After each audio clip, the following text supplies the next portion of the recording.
नमस्कार दोस्तों, मैं Abhishek Tyagi, astro and Vastu consultant, आप सभी के समक्ष हमारे अपने YouTube channel V astro point में स्वागत करता हूं। जिन भी मित्रों ने हमारा यूट्यूब चैनल अभी तक सब्सक्राइब नहीं किया हुआ, कृपया हमारे यूट्यूब चैनल को सब्सक्राइब करें और आने वाली सभी वीडियो का लुत्फ उठाएं।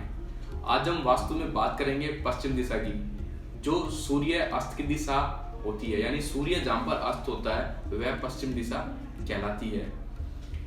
नेत्रस्य और बाह्य कोण के बीच में आने वाले स्थान को भी पश्चिम दिशा कहा जाता है। इस दिशा के पे वरुण देव का अधिकार माना जाता है, जो जिनका काम वर्षा करना व रोकना, इन सबको संचालित करना वरुण देवता के सानिध्य में आता है। यह दिशा चंचलता भी प्रदान करती है। उसका मुख्य कारण क्या होता है? इस दिशा में वायु का प्रभाव अधिक होने के कारण यह दिशा चंचलता भी प्रदान करती है।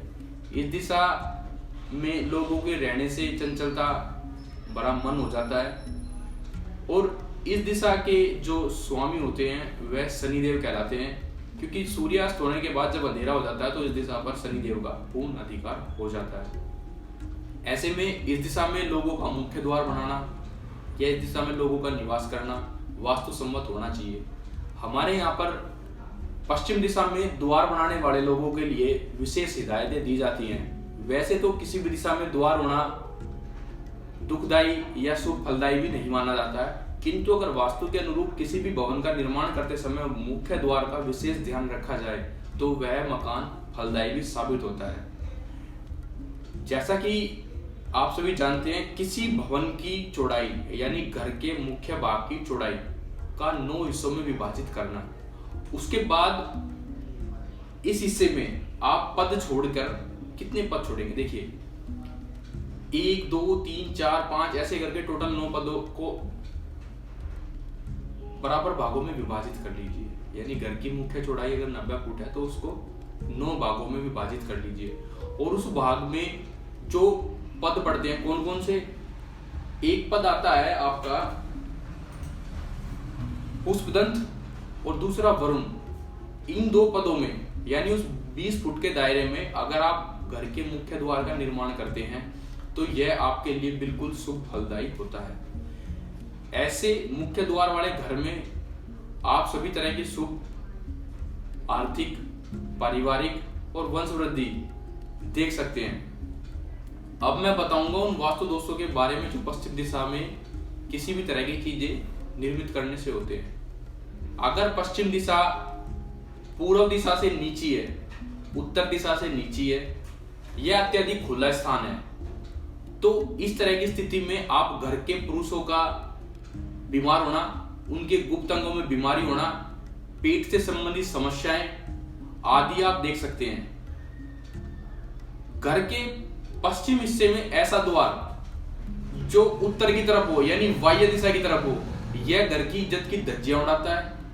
ऐसा कोई भी द्वार जो घर में पश्चिम की तरफ है लेकिन उसका ज्यादा भाग नेत्रस्य कोण की तरफ है, यानी दक्षिण पश्चिम की तरफ के हिस्से में लगा हुआ द्वार घर के मुखिया की मृत्यु तक का कारण बनता है। घर के पानी का निकासी यानी घर से जो पानी निकलता है किसी भी तरह से, बारिश का, बाथरूम का, रसोई का, उसका ढलान आपने पश्चिम दिशा की तरफ किया हुआ तो यह भी घर में धन हानि, संतान हानि व घर के मुखिया की हानि का पूर्ण रूप से नाश की तरफ लेकर जाता है। पश्चिम की तरफ होने वाले कलर यानी आपने पश्चिम की दीवारों पर ऐसा कोई भी कलर करवाया हुआ है जो काफी डार्क है, हरा है, काला है, नीला है, इस तरह का रंग भी घर के मुखिया को या उसकी आमदनी को काफी ऊपर नीचे जैसी स्थिति में लेकर जाता है।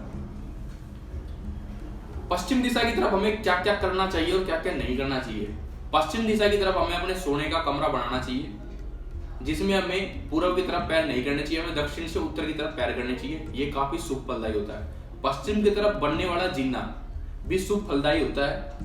पश्चिम की तरफ आप छोटा कोई बगीचा बना सकते हैं, किंतु उसमें ध्यान रहे बड़े पेड़ अवश्य हों, गुलाबी पेड़ अवश्य हों, यानी जिन पर गुलाबी फूल लगते हों। पश्चिम की तरफ पश्चिम में नेत्रस्य की तरफ यानी दक्षिण की तरफ रखी जाने वाली तिजोरी, रखी जाने वाली अलमारी, ये हमेशा शुभ फलदायी होती हैं। पश्चिम की तरफ पढ़ाई करने वाले बच्चे अपने सुख चैन के लिए सो सकते हैं।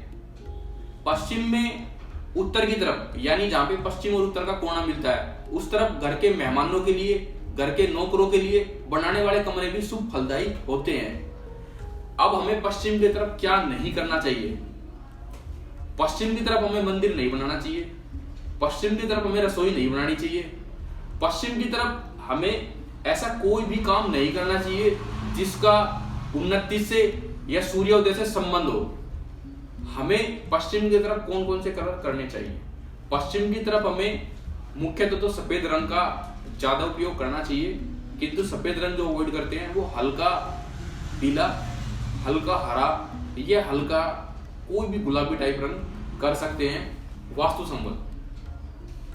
अब बात करेंगे उन लोगों की जिनके भवन का निर्माण हो चुका है और उनके घर में ये सारे वास्तु दोष हैं, तो उनको क्या करना चाहिए?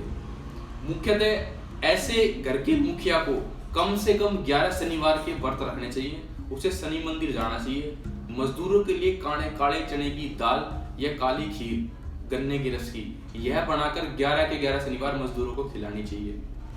वरुण यंत्र की आप स्थापना पश्चिम की दिशा की तरफ कर सकते हैं। बड़े लंबे चौड़े मोटे तने वाले अशोक के पेड़, ध्यान रहे बार बार बता रहा हूं मैं, अशोक के पेड़ पश्चिम दिशा में लगाने से लगभग 99% वास्तु दोष खत्म हो जाते हैं। द्वार की अगर बात करें, किसी कारणवश अगर ऐसा कोई द्वार इधर उधर हो गया है, सबसे पहले तो उसका निवारण सिर्फ और सिर्फ उसको तत्काल प्रभाव से बदल देना। अगर किसी मकान में ऐसा द्वार लग गया जो बदलना संभव नहीं है, तो ऐसे में इन्हें क्या करना चाहिए? द्वार में, बड़े द्वार में आजकल देखा जाता है छोटा एक द्वार होता है, यानी बड़े द्वार में छोटा द्वार होता है, तो उस द्वार को आप बाह्य से हटा के इस तरफ कर सकते हो। अगर इस वाले पल्ले में है तो आपको इस वाले पल्ले में उसको कर लेना चाहिए और वहां पर वरुण यंत्र या फिर शनि यंत्र की स्थापना करनी चाहिए। जिन लोगों के वास्तु दोष अत्यधिक परेशान करते हैं उनको क्या चाहिए? उनको चाहिए कि नियमित रूप से वह शनि का छायादान, राहु का दान, किसी भी भंगी को, सफाई कर्मी को खैनी, बीड़ी, सिगरेट, तंबाकू, चाय पत्ती, चमड़े की चप्पल, छाता, इस तरह की चीजें हर शनिवार या महीने में कम से कम एक शनिवार अवश्य दान करते रहना चाहिए। पश्चिम दिशा से जुड़ी हुई जो भी हमने जानकारी आपको दी है या जो भी हमारे पास मुहैया थी वो वीडियो के माध्यम से बता कीजिए। अगर पश्चिम दिशा से जुड़े हुए किसी भी तरह के वास्तु दोष की किसी भी तरह की कोई जानकारी के लिए आप अधिक जानकारी प्राप्त करना चाहते हैं तो आप हमारे कमेंट बॉक्स में व्हाट्सएप से या फोन कॉल के माध्यम से आप हमसे जानकारी प्राप्त कर सकते हैं। मैं आशा करता हूं कि आपको हमारी ये वीडियो काफी पसंद आई होगी। नमस्कार।